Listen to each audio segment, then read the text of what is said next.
Hey, what's going on YouTube? Today we're going to be taking a look at yet another Vans shoe. As if we haven't covered this shoe brand enough. It was supposed to be another shoe, but Amazon delayed my package. But regardless, today we're going to be taking a look at the Vans Sk8. This shoe retails for $75 and we're going to be taking a close look at the upper, the outsole. We're going to see how this looks on feet. And lastly, we're going to be giving my final thoughts on the shoe. But first, we're going to be taking a quick look at the shoe's inception.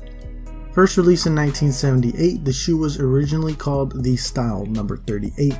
Much like the shoe before it, the highs built upon its predecessor, in this case the Vans Old School. It became only the second shoe to rock the iconic jazz stripe and upgraded the Old Schools by including padded ankle protection. Even though the Sk8 just seem like a high top version of the Old Schools, they actually have a very different construction, as you guys can see. Biggest difference being the lack of a single toe cap piece on the Sk8. They also have perforations on the toe and some stitching details. The upper is still made out of suede and canvas. The suede pieces include the toe and tongue, the eye stays, and the rear piece, while the canvas parts include the two side panels. The jazz stripe also continues to be the only leather piece on the shoe. Inside the shoe we have a canvas and faux leather lining, similar to the Old Schools, and of course it also holds that ribbed padding. Speaking to sneaker freak Steve Van Dorian stated that the Sk8 had padded sides, so when the board flew off the pool and into their ankles, they didn't kill themselves. That was a big thing that saved lives for skaters. They loved them. Another notable upgrade that the Sk8 have over the Old Schools is that it features a padded tongue. They reinforced the canvas lining by including a nice good sized pad to help protect your instep. Fun fact, that's what the top of your foot is apparently called. It's called an instep. I think most people just call it the bridge of your foot though. Who comes up with these terms? It's late, I got work tomorrow and I'm looking up insteps looking like I got a foot fetish. I also noticed that the Sk8 are the only shoe out of the original classics, which include the slip-ons, authentics, eras, and Old Schools, to have a nice little Vans logo tag on at the tongue.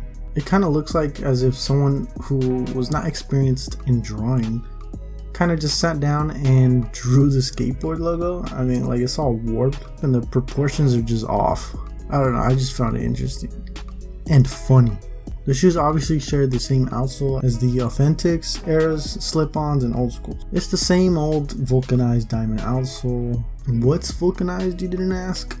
Fun fact, it's just hardened rubber.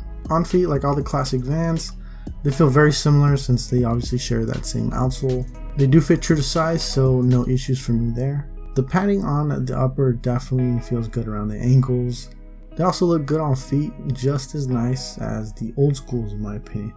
Overall, the shoe was a big upgrade in performance for Vans. The high top silhouette provided much needed ankle support, not just for skaters, but also BMX riders as well. All while still using the same outsole platform as the original Vans classics. I really dig the shoe and would recommend it. It's definitely an important shoe for Vans and the performance of the shoe still holds up today. So that's going to be it for the video guys. Like and subscribe if you guys found it helpful, and I'll see you guys in the next video.